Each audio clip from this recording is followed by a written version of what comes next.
Welcome to episode 8 of the Cord Electric Player's Guide. Nothing special here. We're getting right to it. So this episode is going to look at the expansion draft. Fairly simple process. Some things are a little up in the air here for it, but we'll talk about the basics here. Especially important, of course, for the two expansion teams to listen to this. Now, in the expansion draft, each original team can protect up to 8 players, and they can choose to have less to give a better opportunity, some seductive players to reduce contracts or something like that. But every team can pick up to 8 players to protect. These players cannot be drafted in the expansion draft whatsoever. Rookies that were just drafted this year, first and second rounders, are exempted from this process whatsoever. Almost, of course. Any of the players that have not been protected are able to be picked up. Now, each team can only lose 1 player. That is another key. Now, the expansion teams will draft 5 players apiece, and since only 1 player from each team can be protected, that means each team will have 1 player taken from their team. And 1 team, 1 player each, and that's it. Now, certainly if the expansion teams don't really actually want these guys, that's fine. They're going to take somebody off a team. They're going to have to do that, but they can just take a guy that's an RFA and thus not actually take any contract. In fact, I expect him to do that.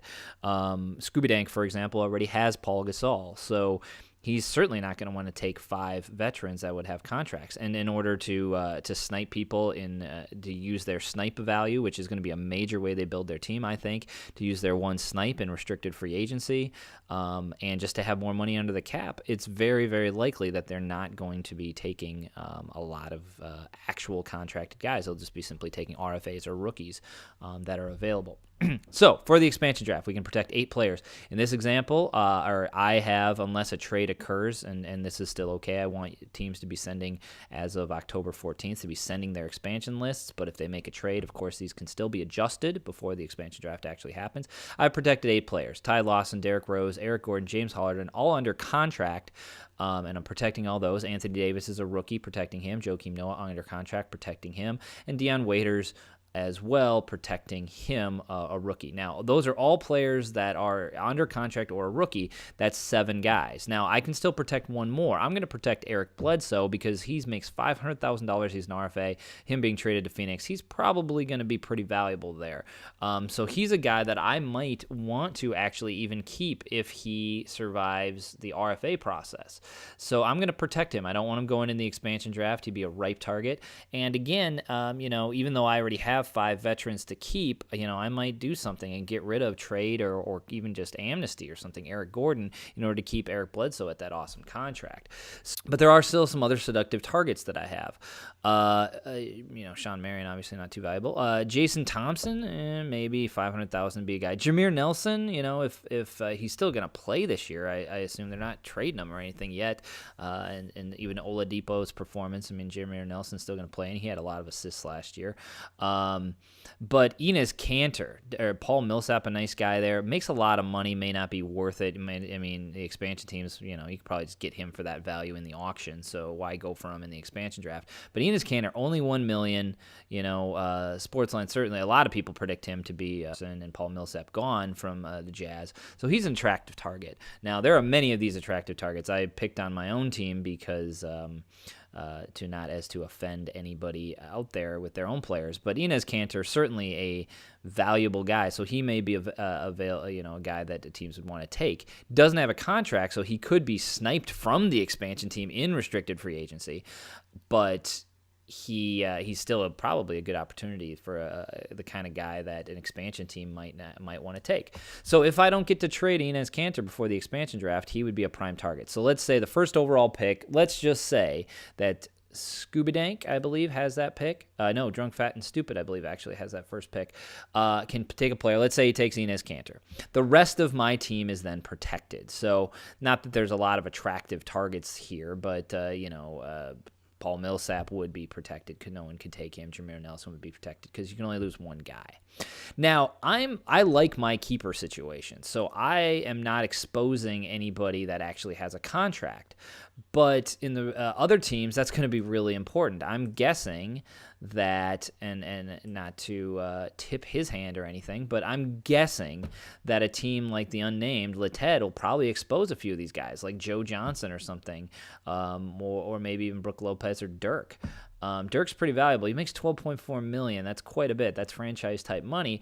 But that's the kind of guy that a team might want to be able to build around, and figuring that he might just go for more than that in the auction, it could make sense for an expansion team to take him. So if, say, the unnamed exposes him, that guy's completely off the unnamed books, so bully for him as he's trying to get under the cap, as he's $18 million over.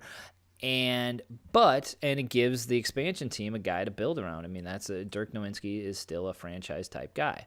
So that's what will happen. We've got this new page for the expansion draft that hopefully should happen soon. As soon as I get in all the teams' expansion lists and just make sure that everyone's comfortable with that, then we'll do this auction. If I can get Shane and Bill, maybe you guys together, with Corey or something, do it online or over the phone, that we could just whip through this real quick, because we don't need anybody else's input. Otherwise, we could do it via email. But shouldn't take more than a few moments, really. But you'll Drunk, Fat, and Stupid will take a player, then Scooby Dank, and down the line. The final one would be the final team. Remember, each team will effectively have one player taken from them, and then the rest of the team is protected. Now, and it might end up that you only take RFAs and just kick them all to the wind and then start fresh. Or you take a few RFAs, hope they get through the restricted free agency process, and then sign them to a new deal. Or you might just be taking deals, Dirk Nowitzki, or there's other attractive guys that teams are way over the cap are going to probably try to deal with. I say that Gihil Filas can be the same kind of thing. I mean, they're hugely over the cap after their repeat championship. They're $15 million over the cap, so they might very well expose Monta Ellis and even Darren Williams. Darren Williams, despite being worth that money, because the Gihil Phillies have such a problem, they might just flat out expose him, let him go to help solve their cap situation. Now, something that can be done, and this is something that I wanted to note, is that if teams want to get fancy about this, they can make effectively sort of quid pro quo deals with these. The real NBA does this, so we're allowing it. They can make quid pro quo type deals with the expansion teams to say, okay, I will allow Darren Williams to be exposed if you send me back, a pick or do something else. Or you can say, I will expose a certain player. I'll expose Enes Kanter as long as you don't take Eric Bledsoe. I keep calling him Drew Bledsoe. Eric Bledsoe or something like that. So you are able to make little cutesy side deals if you really wanted to contact these two teams. But that's how the expansion draft will go. Every team protects 8. You can draft one player off each team. If they already have a contract, rookie or vet, those players are now, the expansion teams have taken those contracts. If they're RFAs, they may or may not actually end up being on the team. That's what we've got.